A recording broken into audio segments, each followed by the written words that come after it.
дастрас кардани китоби тоҷикони академик Бобоҷон Ғафуров ба ҳар як оилаи кишвар аз вилояти мухтори Кӯҳистони Бадахшон шурӯъ шуд. сокинони ноҳияҳои дурдасти кишвар Ванҷ ва Мурғоб аз аввалинҳо шуда тӯҳфаи роҳбари давлатро дастрас карданд. президенти ҷумҳурии Тоҷикистон муҳтарам Эмомалӣ Раҳмон дар паёми худ ба Маҷлиси Олии мамлакат 26 декабри соли 2019 изҳор доштанд, ки таърихи пурифтихори халқи тоҷик мактаби бузурги худшиносӣ мебошад ва мо вазифа дорем, ки ба он арҷ гузорем, саҳифаҳои дурахшони қаҳрамониву диловарии гузаштагони худро омӯзем ва онро ҳамчун асоси ғояи ватандӯстиву садоқат ба ватан ташвиқ намоем. пешвои миллат бо дар назардошти шароити ҷаҳонишавӣ ва рушди технологияҳои иттилоотӣ, ки воридшавии унсурҳои бегонаро ба фарҳанги миллӣ осон гардондааст, таъкид намуданд, ки роҳ овардан ба таърих ва огоҳ будан аз аслу насаби хеш барои ҳар як фарди миллат, хусусан насли ҷавон, зарур ва ҳатмӣ мебошад. дар робита ба ин ба ҳукумати мамлакат супориш дода мешавад, ки бо мақсади омӯзиши амиқи таърихи пурифтихори халқи тоҷик шоҳасари Бобоҷон Ғафуров китоби тоҷиконро аз ҳисоби фонди президенти ҷумҳурии Тоҷикистон чоп карда, то ҷашни 30-солагии истиқлолияти давлатӣ аз номи роҳбари давлат ба ҳар як оилаи кишвар тӯҳфа намоянд.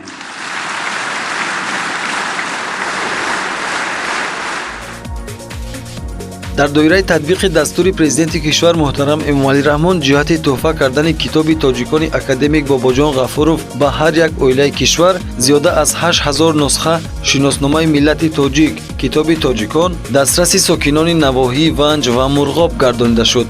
ин асари бунёдии таҳқиқотӣ дар арсаи таърих дар ноҳияи Ванҷ ба 4800 хонавода ва дар ноҳияи Мурғоб ба 3800 оила тақдим карда шуд. тӯҳфаи арзишманди роҳбари давлатро намояндагони ҳукумати ҷумҳурии Тоҷикистон дар ҳузури раисони ҷамоати деҳот тибқи рақамгузорӣ ва рӯйхати тартиб додашуда ба ҳар як оила тақдим намуданд.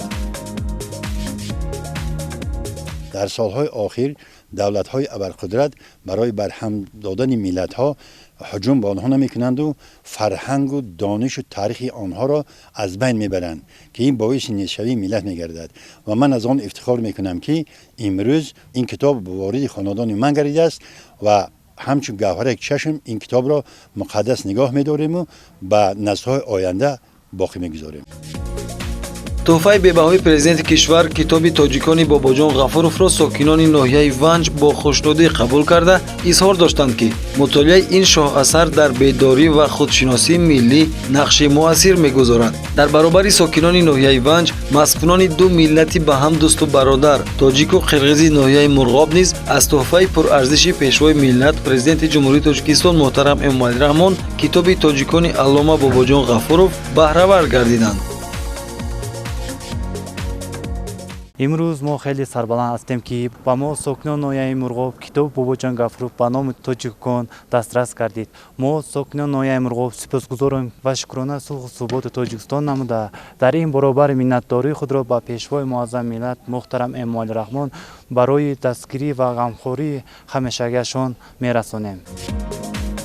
арзиши илмии ин асари бунёдӣ бениҳоят бузург аст ва Бобоҷон Ғафуров бо заҳмати чандинсолаи худ мо ва мардуми ҷаҳонро бо саҳифаҳои таърихи рангини миллатамон ошно кард.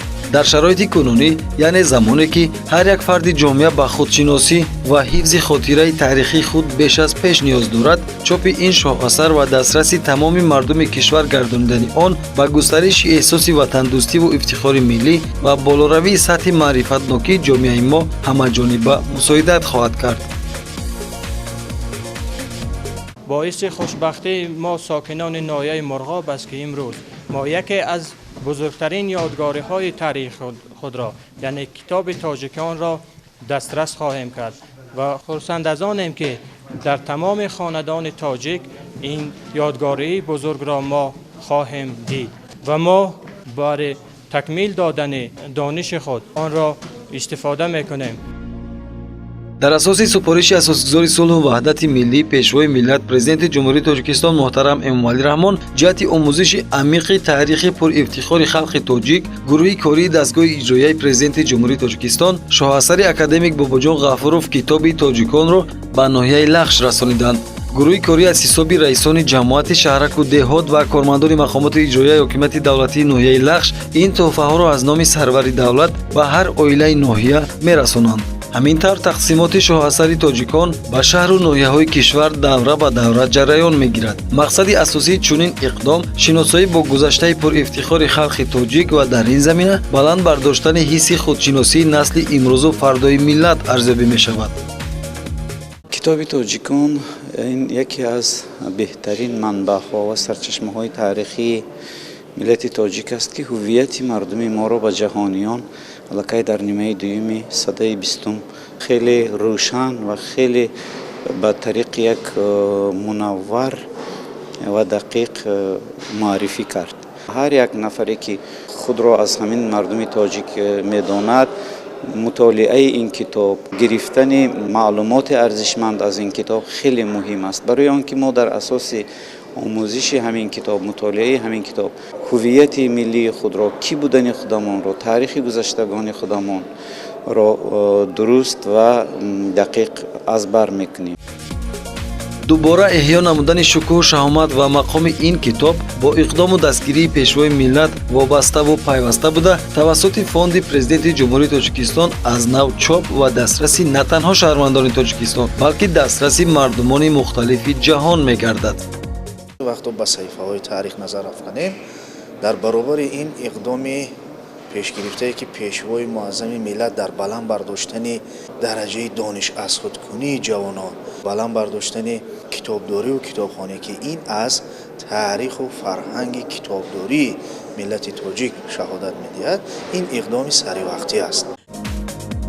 имрӯз чун анъанаи замони соҳибистиқлолӣ тарғиби мероси маънавӣ ва суннатҳои мардумӣ ки аз ҷониби пешвои миллат муҳтарам Эмомалӣ Раҳмон ҳамаҷониба дастгирӣ меёбад, муваффақтарин сиёсати фарҳангие мебошад, ки барои тақвият бахшидан ба истиқлоли сиёсӣ ва худшиносии миллӣ заминаи босазое мегузорад. ҳатто хабари аз нав чоп намудану ба ҳар як хонаводаи Тоҷикистон расонидани китоби тоҷикон чунон ба зеҳну тафаккури мардум таъсиргузор аст, ки ба ин китоби мушарраф гардиданро ҳама бесаброна интизорӣ мекашанд. ин беҳтарин иқдоми пешвои миллат аст, ки ҳамчун ҳадия ба халқи тоҷик мерасад. вазифаи ҳар як донишҷӯй, вазифаи ҳар як устод бори дигар баргаштан, бори дигар чуқуртар, васеътар ба ин китоб назар кардан, хондан дар кор ва китоби болои яъне мизи ҳар як хонаводаи тоҷик бошад. дар ин замина хотиррасон мекунем, ки чопи китоби тоҷикон дар ноҳияи Фирдавсии шаҳри Душанбе дар ҷамъияти саҳомии пӯшидаи нашриёти муосир ба роҳ монда шудааст. китоби тоҷикон дар 11 хати истеҳсолӣ ҷамъияти саҳомии пӯшидаи нашриёти муосир аз чоп бароварда мешавад.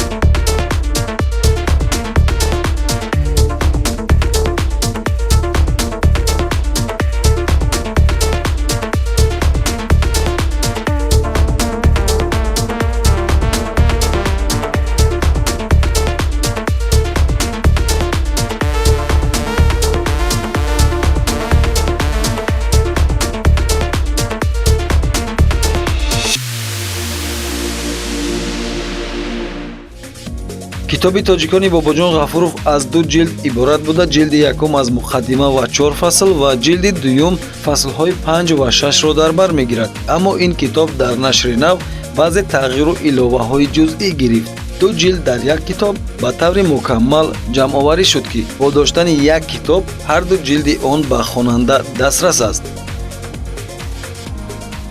вақте ки ҳамин китоб барои чопаш иҷозат шудану бо фармони ҷаноби олӣ ба роҳ монда шуд, як ҷузъи дигар зиёда шуд, яъне 16 саҳифаи дигар зиёдатӣ зам дар китоб гашт.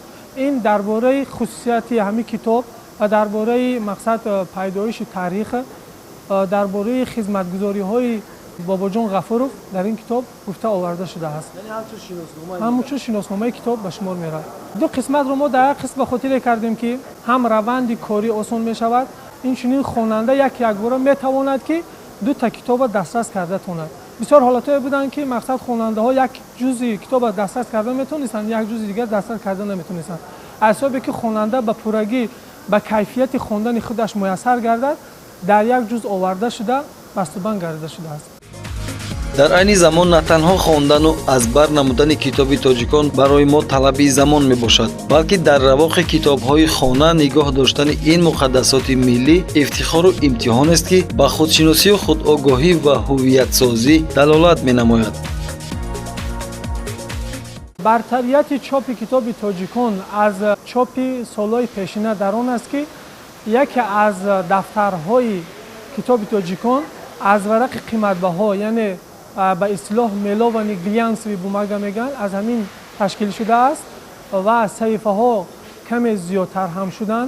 مقاوه کتاب مقاوه جزبندی خوب شده، شیرش های استفاده میشن در اون که شیرش های قیمت‌بها استوار میباشند، خدمت رسانیشون طولانی به شمار میروند و مقاوه کتاب نیز از کاغذ میلوانی گلیانسوی تیار است که کاغذ قیمت‌بهای صفت چاپ نیز در او عالاتر و افضلتر به مشاهده میرسد. خود کاغذ میلوانی گلیانسوی کاغذ خوبی فشار خورده می باشد و با وجود این از روی این باز با پلیونکای مخصوص روپوش کرده می شود که از آب و از چنگ و خاک نگهداری کرده می شود و قوه استفاده بری آن زیادتر می گردد. در شرایط تیز و تند جهانی شوی با همین گونه راه و وسیله ها مردم رو با تاریخ خودش جلب کردن، به گذشته خودش جلب کردن، گذشته های نیک خود را زنده کردن، عنعنه و سنت های نیک خود را زنده کردن. به خاطر آن است که سطح معرفت مردم بیدار شود، مردم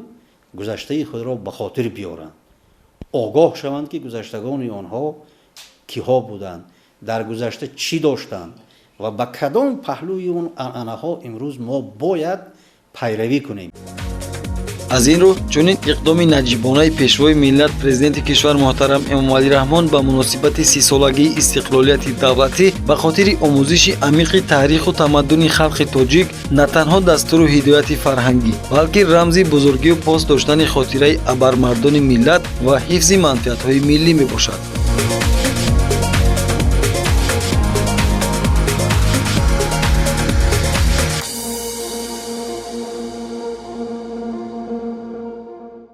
مردم مشتاق بودند که در خانهشان کتابی تاجیکان داشته باشند. جستجو میکردن، میکفتن که کتابی تاجیکان رو به دست بیارن. من اکنون با اقدام پیشوای معظم ملتمون هر دو جلد در یک جایگی با صفتی بلند چاپ به هر یک خاندان به طور رایگان تقدیم کرده میشد که جریان این علاقه صورت گرفت. علاقه صورت گرفت، مردم آگاهی دارند که پیش از همه از ولایت مختاری کوهستان بدخشان شروع گردید و دوره به دوره تا جشن تاریخی استقلالیت دولتی همان به هر یک خاندان تاجیکستانیان کتاب تاجیکان دسترس میگردد و با این باعث آن میگردد که مردم از نظر نو تاریخ خود را خواند، تاریخ خود را داند. خودشناسی خلق پیش از همه با بالوروی معرفتی اهل ادب و فرهنگ علاقمند است. خدمت‌های علامه باباجان غفوروف در رشد فرهنگ و تمدن ملی به‌بهاست. کتاب تاجیکان متفکری برجسته قهرمان تاجیکستان باباجان غفوروف نمونه بی‌زوال تاریخی بوده، بازگو کننده راه تعیین نموده ملت تاجیک به حساب می‌رود. در این زمینه تاکید می‌نماییم که دستور پرزیدنت کشور محترم امامعلی رحمان از پیام تا پیام در سطح بلند اجرا شده ایستاده است. حکومت جمهوری تاجیکستان در پی دستور راهبر دولت جهت تا جشن 30 سالگی استقلالیت دولتی چاپ و تحفه کردن کتاب تاجیکان اکادمیک باباجان غفوروف تندر و یا برای به دست آوردن شرطنامه مزایده دایر کرد. در تندر جمعیت سهامی پوشیده نشریات معاصر با پیشنهاد خرج کمترین مبلغ در چاپ، صفت عالی، معیار لازمی و وقت موافق اجرای فرمایش غالب دانسته شد. اینک چاپ هر نسخه کتاب تاجیکان ارباب دولتی اکادمیک باباجان غفوروف در شهر دوشنبه صورت میگیرد. نشر کتاب تاجیکان و دسترس کردن آن به هر یک عائله کشور باز یک اقدام وطن دوستانه پیشوای ملت محترم امامعلی رحمان بوده، در راه درک خودآگاهی و خودشناسی نورسان و جوانان نقشی باسزا میگذارد.